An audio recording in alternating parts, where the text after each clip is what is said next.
It's almost incredible to me that 25 years has passed. Before there was Oklahoma City, I can still see faces and people and times and even smells. there was Waco, Texas.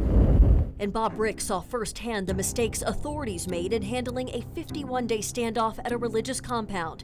It came to a tragic end April 19, 1993. Exactly 2 years later, Ricks got a call while at a charity golf tournament in Shawnee. He was simply told there'd been a bombing at the federal building. I had investigated numerous bombings in the past, and most times you're talking about a pipe bomb that takes a chunk out of the building, and you may or may not get people injured. He was speaking with one of his agents while heading back to the city when he made an important connection. And he said, Bob, he said, do you remember what today is? And I said, what do you mean? He said, today is April 19th.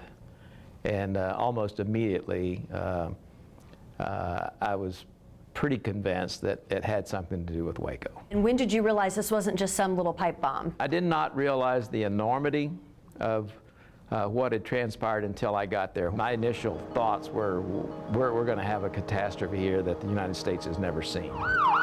Ricks found himself in charge of not just the investigation, but also the rescue and recovery. That was the FBI's responsibility at the time. He immediately let Oklahoma City police and fire chiefs know that he would help them, but he would not interfere. I have to work with the police and the fire to make sure that we're all integrated.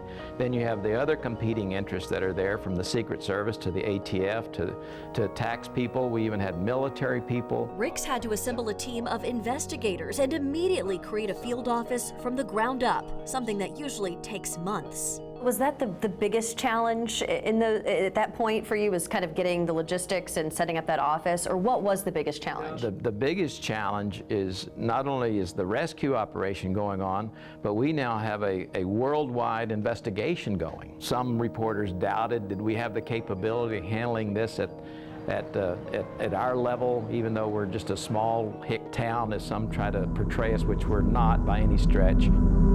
That investigation was massive. By the time it was over, the Bureau had conducted more than 28,000 interviews, followed some 43,000 investigative leads, amassed 3.5 tons of evidence, and reviewed nearly 1 billion pieces of information. In the end, the government that Timothy McVeigh hated and hoped to topple swiftly captured him and convincingly convicted both him and his co-conspirators. I have no doubt that we were able to capture and prosecute, or at least work through the criminal justice system, all the principles that were involved. Ricks delivering on a promise he made to seek justice. This was probably the FBI's finest hour. But he also achieved his other goal of having all agencies and the entire community working in cooperation. We all came together, we all bonded together, and we all had common and mutual goals that we wanted to see this succeed, and that's one reason that we were so successful. Now, 25 years later, the memories aren't something Ricks always welcomes. Sometimes when I walk away from it for a while, I don't want to even think about it. But his desire to share the successes and lessons of the Oklahoma City bombing is much stronger. Who in the world would have thought such an event would have happened in Oklahoma City, which means if it can happen here, it can happen anywhere. The unthinkable can become reality in an instant. And Oklahomans, Ricks says, should be proud of what we've accomplished 25 years later and always.